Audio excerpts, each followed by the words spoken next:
I was just thinking, do we do the toothbrushing video after I get out of the shower so I look a little bit more fit for the camera?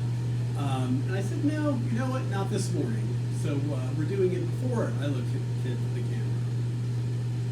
And I want to share a thought with you before we begin. If you happen to see yesterday's 9 a.m. Angelus video, which is for the first time ever, as late as it was in posting,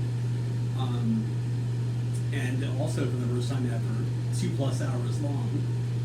One of the things I talked about was how dangerous anger is, really. And I didn't go into details as I have at other times on that, but in that vein this morning, I was thinking to kind of put it in perspective for you. Imagine hearing through rage and in rage and with rage, in the unity of holy indignation, all contempt and vexation be yours, Almighty Father, forever and ever. That would be, you know what I mean? That kind of sums up how insane that is. Can you imagine that? Replacing Christ with anger. I mean, come to think of it too, there are some Christian denominations that seem to be fueled on very much that same thing. I can imagine hearing that at the Westboro Baptist Church at the time. I don't know how they are now, but so it's not too unrealistic of something to consider. But remember that anger is a natural emotion, and we're supposed to experience it, but we're not always supposed to express it the ways that we do, deal with it the way we do. We don't. Trying to eliminate it would really be impossible for most people, and that's okay. But there's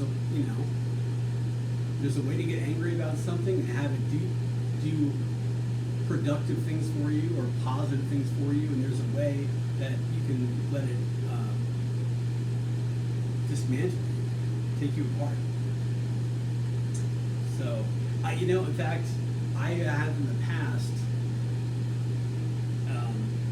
put it in a few different ways. Another way of saying that is that, if I get pissed off at you, it's for my benefit, not yours. But really, already that's too late by that. You really, if you can do that, you really shouldn't be expressing too much anger as such, I guess. Try to, at least this is the way I think of it. I like to get out of the physical anger feeling as much as possible when it arises, and kind of transfer that to an intellectual sense of anger, where I know I'm angry about something, but I'm calm at that moment about it. You know what I mean? It's not at that moment able to provoke me in the way that physical anger does.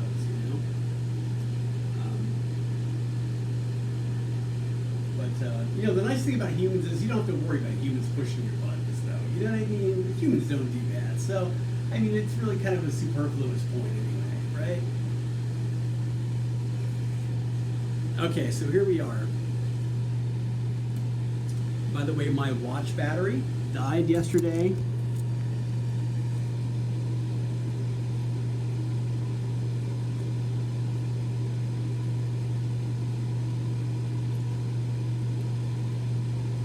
We are here on Tuesday of Holy Week.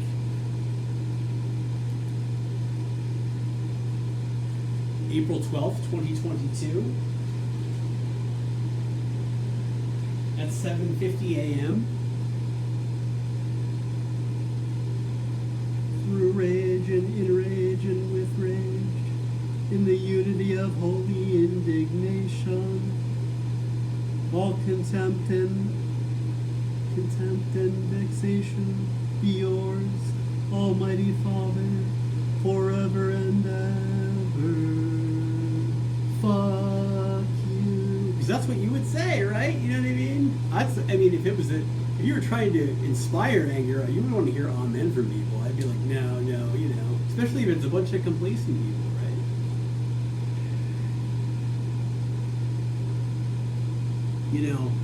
How will you know Christians? Well, we know Christians by a lot of different things. A lot of people associate, a lot of different things with Christians. But Jesus says that they'll know you by the love you have for people, And I noted that anger feels good yesterday. But, it's not a thing we should live in, or be proud of, like we all are. I mean, come on. Unfortunately, we've all been proud of our tempers, those of us that have had bad tempers, and our ability to do things that we think are impressive with them, but they're really not, I used to be impressed with my ability to stop a room. Like, not the way to do it. One of the best ways to get people to stop and listen to you is talk lower than them. And those that would continue talking over you are going to do that anyway, no matter what happens, really. In fact, they're going to be the one guy in the room that you stop with your anger that still keeps going. So, no, but lowering your voice. What I do if someone, actually, just as an aside, just to share this, multitasking this morning, in a situation where someone is going to talk over me and I feel the need to continue and not wait, what I do in order to do that and not lose my footing as they're shouting over me is to lower my tone and talk like metronomically a little bit, like, so for example, you're going to alter the cadence of your speech from the way you normally would speak, because again, this person's going to be yelling over you, and that's going to be sort of hard past a sentence at most to keep on going with a thought, right? So, do it in a very controlled and mechanical way, and it doesn't work perfectly because remember, the person's shouting. Of course, they're not really listening to you at all, but like, if you need to get something out with contrast and not be shouting too, that's a great way to do it. So, all right.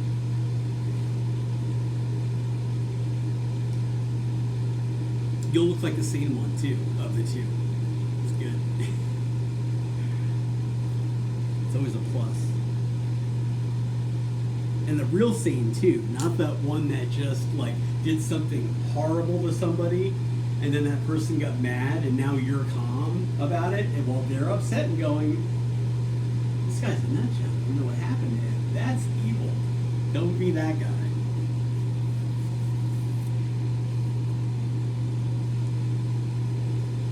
I don't know why he's so upset. His problem is, people just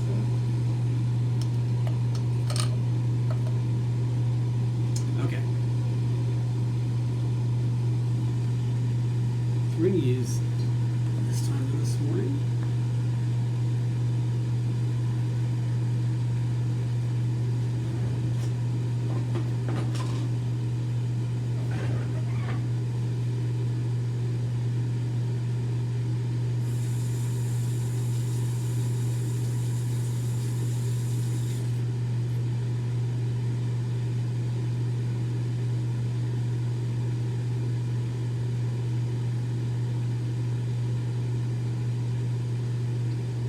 Worse yet, and I've never been one of these people, but we all know a lot of people that are proud about their ability to tear people apart with their words, as if they could do that. No, I always remind people that it's more up to the person that you're ripping apart whether or not they let you rip them apart. That's really what it is, because if that is not the case, then no words can do it. But that's nothing to be proud of either, But an accurate tongue is something that, for those of us that have really good invective, or launch really impressive invective, something that people are proud of, and it's not something to be proud of,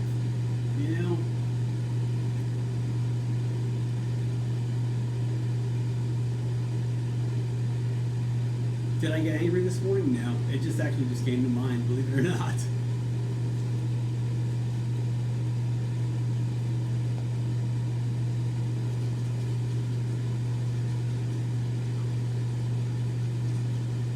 Look, the mask joke.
Paul talks about is a concept that resonates with me a bit is outdoing each other in holiness, and that's a very real thing. You know, if you find yourself in a, you know, for religious people, when you find yourselves in certain groups of people, you know what I mean, like where the dynamic is just right, that can just naturally happen. You know, and it's weird. And sometimes, you know, it'll hit you that, like, you don't want to get outdone in some kind of a virtue and someone else did and you don't like it, but you're not trying to, you know what I mean? Instead of committing one of the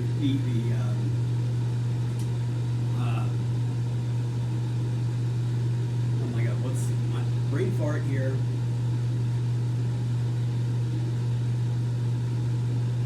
One of the sins that are unforgivable, that blaspheme against the Holy Spirit, one of them is envying the goodness of another, or being miserable about someone else's growth in virtue. And that really is lame. You know, I mean, honestly, if you fake it, seriously, like, don't be like so. It's tacky, it's tasteful, and it doesn't make you look very polished at all. Like, just fake it till you make it. If you can't be happy for somebody when you should be, like, seriously, do not, you know, don't sink to that level where you're just like, yeah, I'm not happy that this other person has excelled at something, and I'm not even going to bother to try to hide it. You know what I mean? That's almost like showing up to an office job every day, not having showered, in your pajamas, you know, with, I don't know, vomit a little bit on your pajamas, you know? Like, don't, you know, just as unthinkable as that is socially and spiritually, is just letting that all hang out, you know? I wouldn't say deny it to yourself, no, but come on, rein it in, you know what I mean? Do what you're supposed to do in public. Act right? The best we can. And, but yeah, the situation that Paul talks about, even though it's still not the best, you know, we shouldn't feel like we don't want to get one-upped by somebody, but of all the ways to respond, of one-upsmanship, all the games of one-upsmanship that you can play, that's a pretty good one, honestly, because it doesn't have to do with reacting toward that other person at all. You just want to at least, well, in the worst case scenario, best them. It's something you should do anyway, you know. And again, I said this can happen in groups of religious people because if those things, if virtue is important, and it should be anyway in groups of religious people, but it varies in reality. And if you happen to find yourself in a very healthy one, you'll find that is often the natural dynamic. If you and them have your priorities in the right place. I have experienced that, and it's nice. It is nice.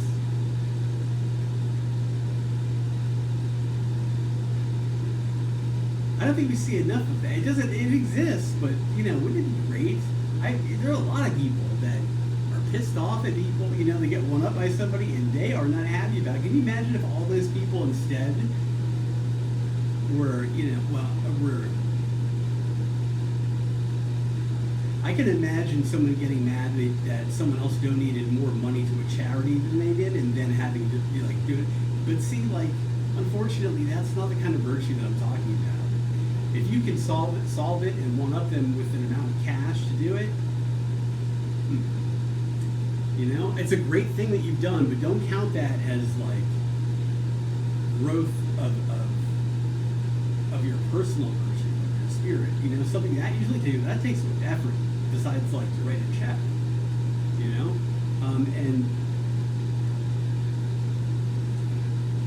and along with that, you know, will you see the benefits too? You know, spiritually. I'm trying to think of another word that is not coming to mind right now, but the appropriate amount for the amount of effort you're putting in. You know, is what I'm trying to say. So let's go ahead and do fluoride. By the time this oral hygiene video is done, I'll probably have covered what to do when your dishwasher leaks, something like that. Who knows? All right.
Becoming very susceptible to my influence.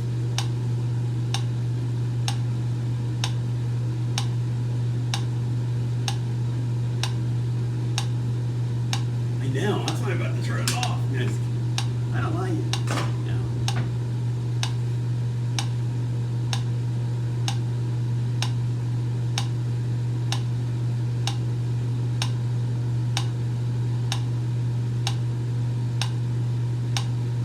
The metronome is so that we don't get to the dishwasher.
if your metronome comes down with V-fib, though? You know? As it gets old. some type of arrhythmia.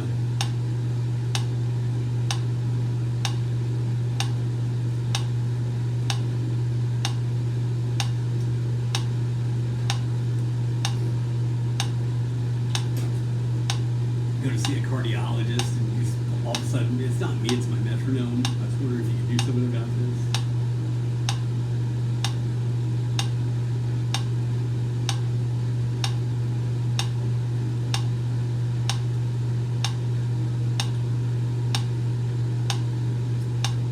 You know, there's a YouTuber I know of who does kind of things that are kind of like, that's interesting, but it's not really funny. Is this guy that does all these weird things on YouTube with his piano, and it's so bizarre, but you can tell he thinks it's hilarious, you know, and other people don't react. But I think it's awesome that he does what he does. You know, like, I know, believe me, I know what it's like to have to express a humor that other people don't find as humorous.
You know, the downside about a mechanical metronome is that there's no visual indication, you know, so I've always gotten around that for people. It's not going to work for me because I'm not straight, but like, you tape a topless woman to the pendulum, you know what I mean? That helps right there, and then you know. All right. Anyway, so remember, everybody, to brush your teeth, to floss, and to say your prayers.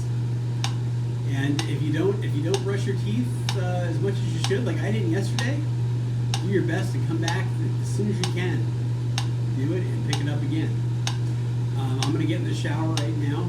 Hold on.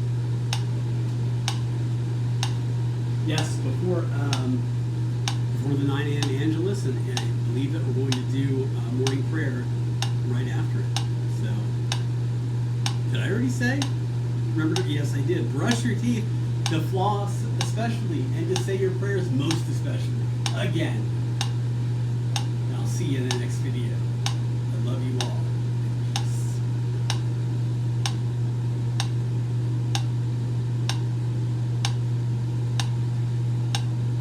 Singular sensation, every little step she takes. Da da da da da da. One thrilling combination, every move that she makes.